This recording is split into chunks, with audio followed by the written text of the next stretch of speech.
کیسے اس نے اپنے سسٹم کو یہاں بدلا، کیسے کیسے اپلائی کیا، کیسے کیسے دنیا میں داخلہ کیا. یہ قرآن میں تاریخ موجود ہے، لیکن کبھی نظم کے ساتھ قرآن کو پڑھا نہیں گیا. یہ موجود ہے حضور بات. 4 چیزیں ہیں جو پہلے قدیم زمانے میں، اب تو جدید زمانہ ہے، زراعت کا زمانہ تھا، اب صنعت کا زمانہ ہے. اگر میرے خیال میں ٹائم زیادہ لے رہا ہوں تو نعت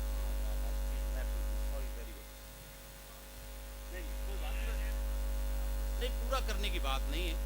اس میں ہو سکتا ہے کہ ابھی آگے جب آئے گی نا تو اگلے میلے پہ آؤں گا، تو میں نے ابھی ادھر سوچا کہ کتاب چاہے کہ میں لکھوں گا اس پہ، تو اگلے ماہ آ جائے گا یہ باتیں ساری اس میں.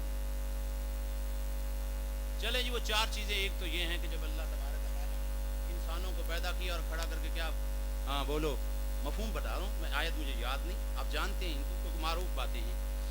تو اللہ نے پوچھا بتاؤ میں تمہارا رب ہوں.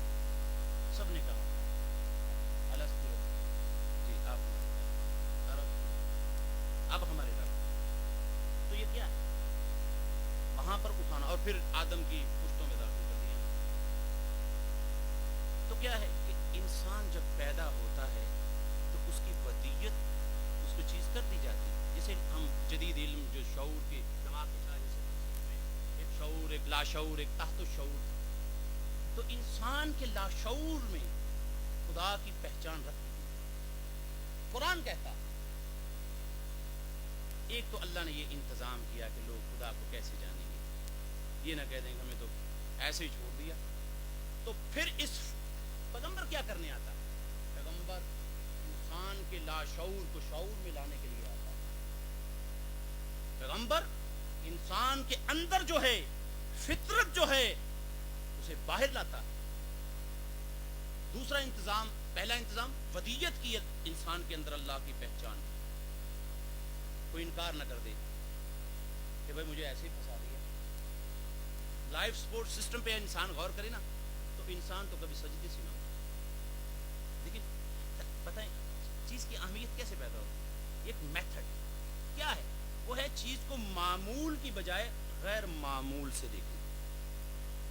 جب آپ دیکھیں گے تو آپ سجدوں سے نہیں اٹھیں. جب آپ کے اندر یہ میتھڈ پیدا ہو جائے گا، یہ صلاحیت پیدا ہو جائے گی، جیسے پوائنٹ آف ریفرنس کہتے ہیں، ایک چیز سے دوسری چیز کو پالے. جب یہ صلاحیت انسان کے اندر سے باہر آتی ہے، بالقوہ سے بالعمل بنتی ہے، تو پھر انسان اس کائنات کو ایک نئے انداز سے دیکھتا ہے. پھر یہ چیزیں اس کے سامنے بولنا شروع ہو جاتی ہیں. یہ ایک آپ کو بات بتا دوں گا، معرفت پر اسرار نہیں، ایک معلوم چیز.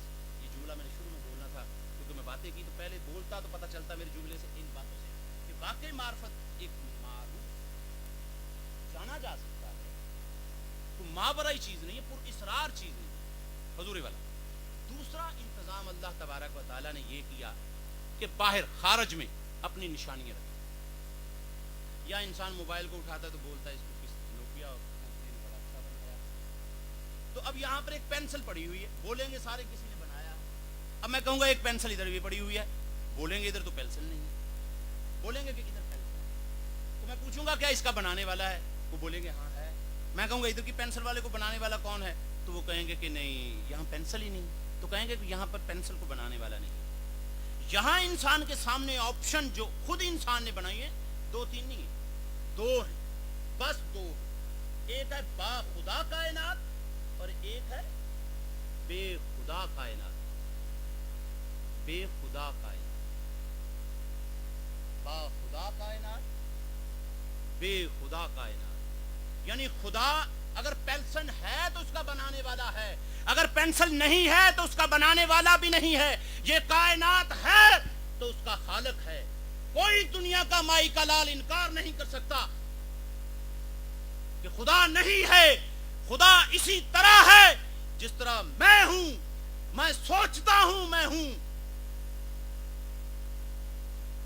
یہ چیز ہے تو اس کا بنانے والا ہے، یہ کائنات ہے تو اس کا بنانے والا ہے. کون دنیا کا مائی کا بچہ کہہ سکتا ہے کہ نظریہ اتفاق دنیا کی حقیقت ہے؟ صرف دنیا کی ایک ہی حقیقت ہے جسے تخلیق کہا جاتا ہے. یہ کائنات اس ذات کی تخلیق ہے، اس کے علاوہ کچھ نہیں ہے۔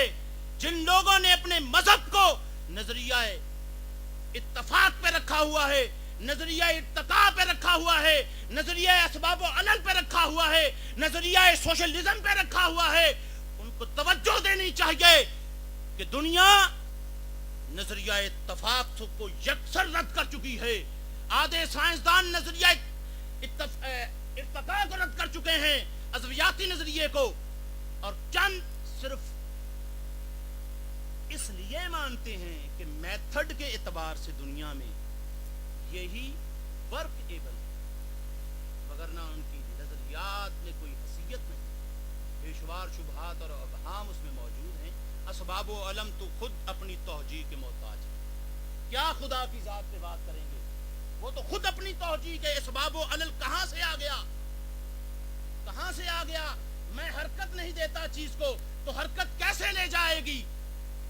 یہ اسباب و علل کی حرکت جو ہے یہ کیا ہے؟ یہ تو خود اپنی توجیہ کی محتاج ہے، خدا پر کیا بات کرے گی؟ تو حضور والا دنیا کا علم جہاں تک بھی پہنچا ہے، نظریہ توحید محمد عربی صلی اللہ علیہ وآلہ وسلم کا آج بھی ایک مسلمہ حقیقت ہے، صرف ہمارے دل کی کمزوریاں ہیں۔ ہم اللہ نے کہا تھا دین غالب کر، تو وہ نظریاتی تھا۔ آج ذرا تعبیر کچھ اس طرح ہو گئی ہے کہ وہ حکومت الہیہ قائم کر دو۔ یہ مسئلہ ہے، یہ ایک ناممکن کی کوشش ہے، اس میں امت بھڑک جائے گی۔ صرف معرفت ہی جو قرآن نے بیان کی، اسلامی تحریک کے جو اصول قرآن نے بیان کیے، اگر وہی تحریک ان کی پابند رہیں گی تو تحریک اسلامی رہے گی۔ نام اسلامی لگانے سے تحریک اسلامی نہیں ہو جاتی۔ حضور والا وہ چوتھا جو ہے وہ کائنات ہے، اور پانچواں جو آخری الارم جو قیامت کی نشانی ہے، معرفت کی، جس سے اللہ کو پہچانا۔ میں شکر گزار ہوں آپ کا